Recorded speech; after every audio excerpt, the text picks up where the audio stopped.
Alright, so the Pixel 7 is here. We've already done a couple of videos around it, and I'm sure you guys already know that it's a great device.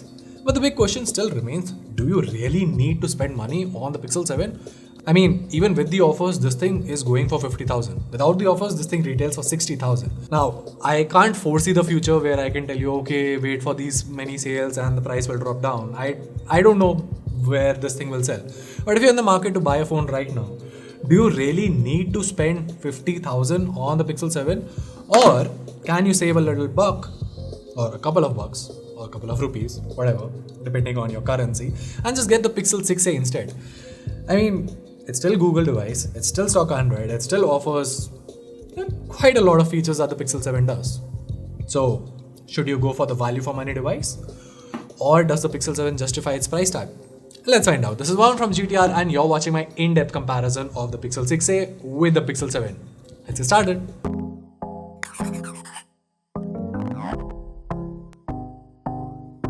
So let's start off by talking about the design here. Now the Pixel 6a comes with a plastic back and a metal frame. Now while those two things might make it sound cheap, trust me, it's not. The phone still feels super premium and the plastic does feel as hard as glass with no flexing anywhere. What's more is that the phone feels very lightweight in hand, and also the fact that it's not that big makes it very comfortable to hold and easy for one-handed usage. On the other hand, the Pixel 7 comes with a glass back with an aluminum frame. Now of course the Pixel 7 not only is built like a premium device but also feels much more like a premium device. And of course, when you're comparing both the devices, definitely the Pixel 7 feels far more premium. But of course, if you're looking at it from an individual selective perspective, the Pixel 6 still feels quite premium. So it's not like you're missing out on quite a lot. Of course, what you are missing on is a little bit in terms of protection, because the Pixel 6a comes with the Gorilla Glass 3 protection, which is very inferior as compared to the Gorilla Glass Victus protection on the Pixel 7. We still recommend using a tempered screen protector for your devices because, let's be honest, those protections just can't survive for the rough usage that we as end consumers actually put them through. Also, one more thing that the Pixel 7 is very heavily praised for is the haptic feedback on that. Now, I will admit that the Pixel 7's haptics do feel denser than the Pixel 6a, but honestly, that's the only difference here. The haptics on both the devices are excellent, so honestly, you can't really go wrong with either device. Alright, so moving on to the display, the Pixel 7 comes with a 6.3-inch OLED panel with a full HD Plus resolution and a 90Hz refresh rate. On the other hand, the Pixel 6a comes with a smaller 6.1-inch OLED panel with a full HD Plus resolution and a slower 60Hz refresh rate. Okay, so there's no point beating around the bush. They're both excellent panels, but of course the main talking point comes down to the fact that this thing is capped at 60 Hz. Trust me, it's not sugarcoating things when I say that the 60 Hz on a Pixel 6a is still quite smooth. Trust me, the 60 Hz experience on the Pixel 6a is still smoother as compared to other 60 Hz display devices.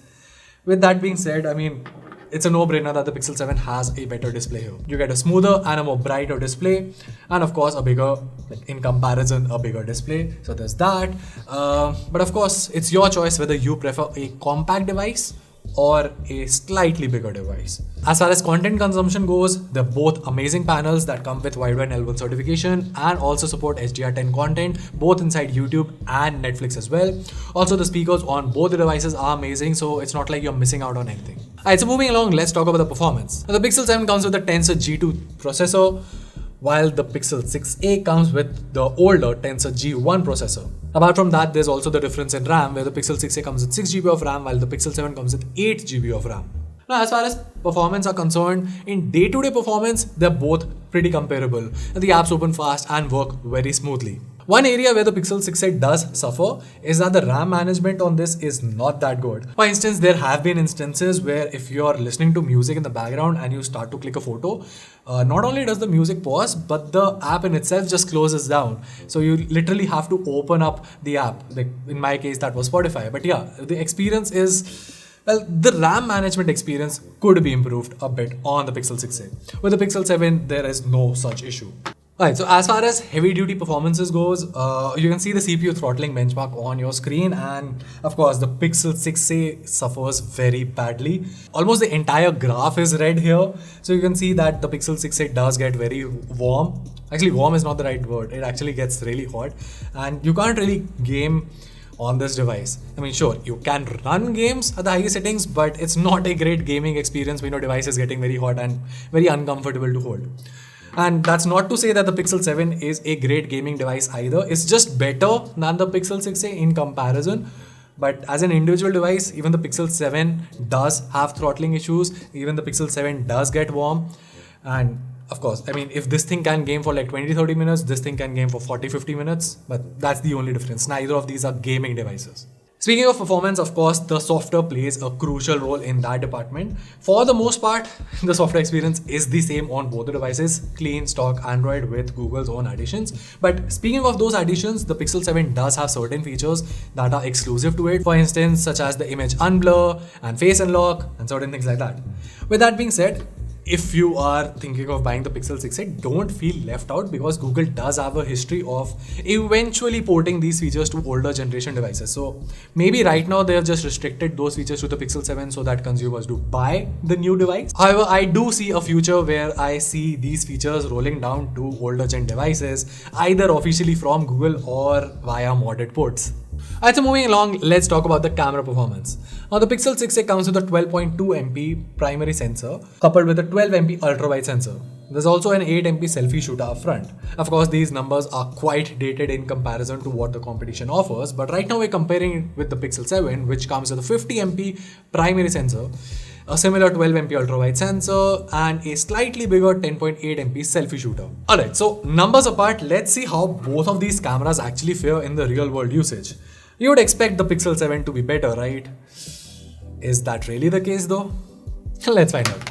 Starting off with the main sensor, Pixel definitely clicks sharper images with plenty of details and great colors. The processing also seems less saturated and closer to reality when compared to the Pixel 6a. However, the Pixel 6a is surprisingly better when it comes to HDR processing. It shows significantly less noise in the image when you're shooting in challenging light conditions. It also exposes details and sharpness very well while reducing noise to nothing.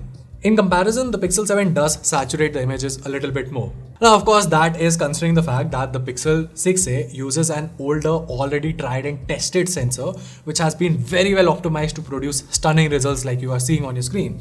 In comparison, the Pixel 7 comes with a new sensor, and of course, I do expect things to improve later on because camera is one area where Google usually excels. So, of course, I do expect the processing to improve, but for now, the Pixel 6a does have better camera results, at least when you talk about HDR performance. When you talk about indoor shots, the Pixel 7 definitely has better results here with an evident lack of noise, while the Pixel 6a suffers with a lot of noise and does not have that sharp results as you saw in the outdoor shots. And the same thing can be said for human shots as well. The Pixel 7 gets the skin tone right, the details and the sharpness are great, and the depth of field also looks better. The Pixel 6 is good in its own way, but it does saturate the pictures a bit more and suffers a little bit with details when compared with the Pixel 7. For selfies, the Pixel 6 seems to be a little bit more optimized. It is sharper and reveals the details of the face really well. Moving on to videos, I would have to give this round to the Pixel 7. It offers 4K 60fps recording and 4K 30fps HDR on all sensors. It also offers great stabilization, great sharpness, along with some minor color shifting.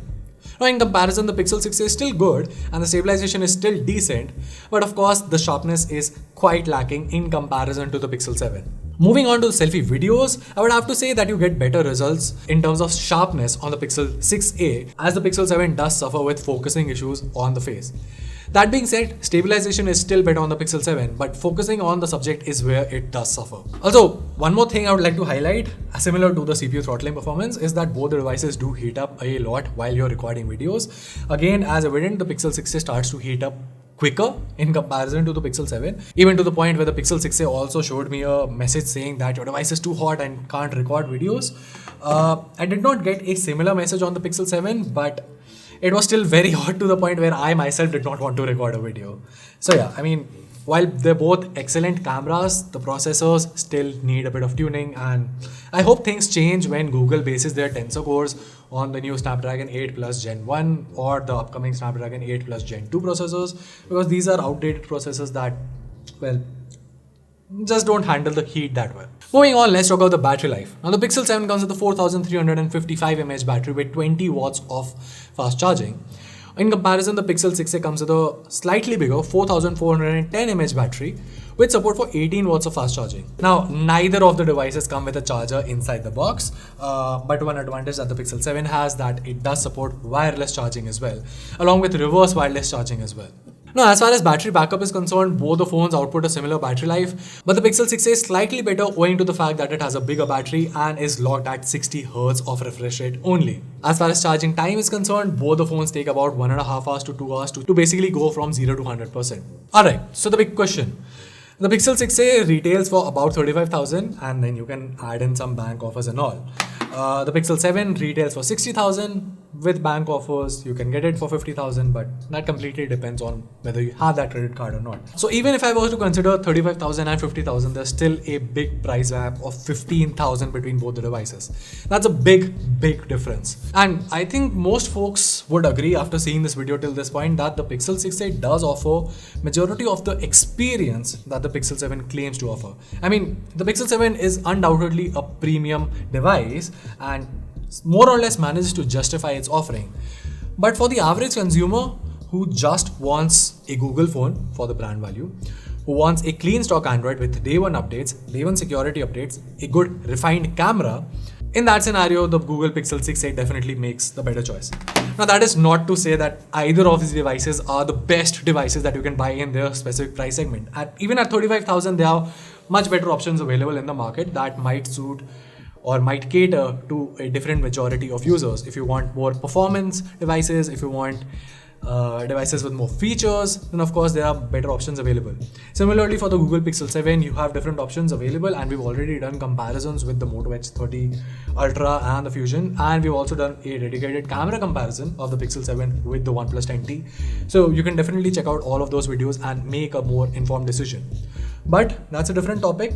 As far as this comparison is concerned, choosing between the Pixel 7 and the Pixel 6a, if you don't really care about the flagship experience, the flagship refinement, and you're fine with 60 Hz of refresh rate, because honestly, that's the biggest factor for me.